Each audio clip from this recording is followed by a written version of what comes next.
Yo, what is up, beautiful people on the YouTube? It is Kenny Castellanos, and today we're drawing some Santa Claus by Sundblom. Amazing artist and illustrator.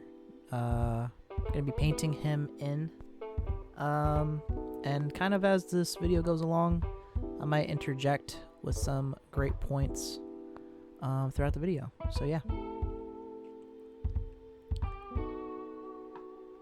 So right now, as you can see, I'm tracing this image, and I'm doing that for a couple of reasons. I trace the image because I want to get a drawing done as fast as possible, and I want to save a lot of time and primarily focus on color and lighting and shading, and for the purpose of studying painting and color, it just makes my job way easier than having to try to predict the shapes by freehand.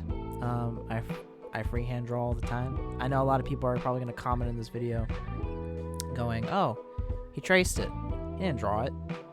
And there's a lot of professionals out there that trace things all the time. and there's nothing wrong with that. Drew Struzan, amazing artist and illustrator. For every poster he's ever done, he's traced. Not every poster, but in some instances where he needed to get something done really quickly, and he needed to throw something together, tracing helped.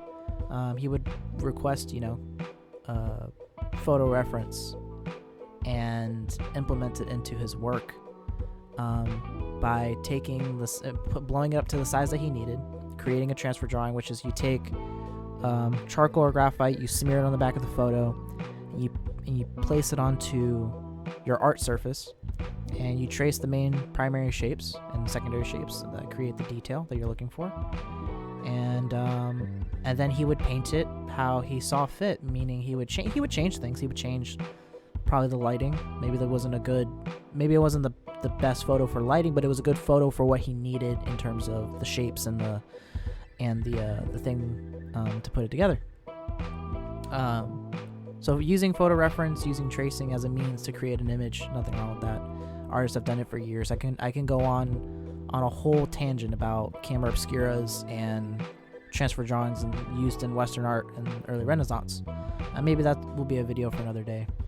But yeah, so right now, kind of haven't been really talking about the painting, just talking about a process. But right now we're coloring in Santa's beard, just using a plethora of different brushes and materials to kind of convey that sense of texture without me having to paint in every single hair. It's more about painting clumps of hair as opposed to individual strands, right? So I'm thinking more of like a ribbon in terms of shape and volume,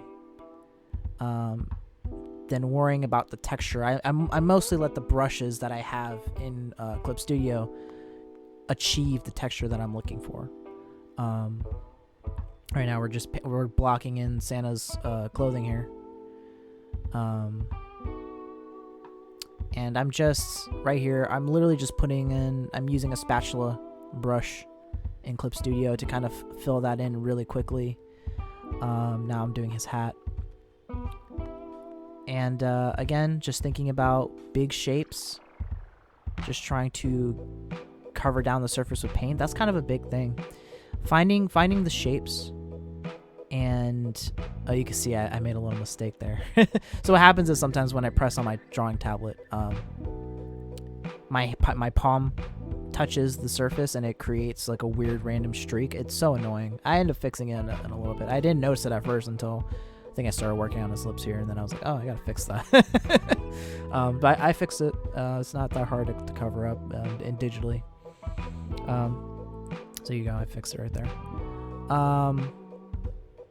So yeah, so focusing on brush strokes and detail now.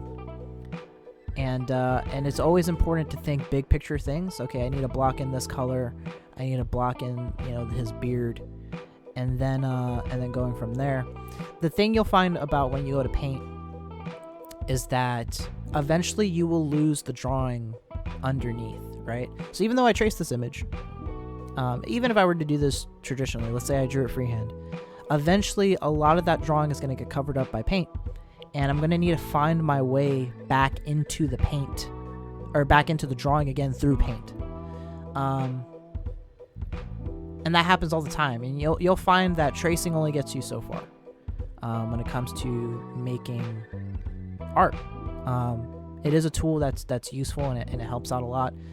At the same time, it's a catch-22 because you still have to be able to know how to draw and find your way around shapes and in form, right? So the shape of his cheek, I pretty much painted that probably 4 times in the making of this painting, where I had to keep readjusting and making sure that the shapes are right.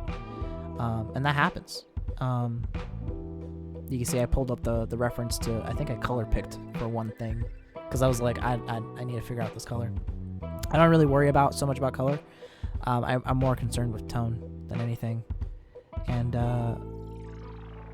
that'll be a subject for another video. You can see here I'm finishing up the painting right now.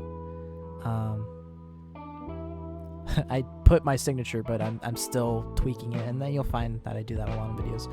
But if you guys like what you see, don't forget to like, comment, subscribe, and I'll catch you guys with another one real soon. Deuces.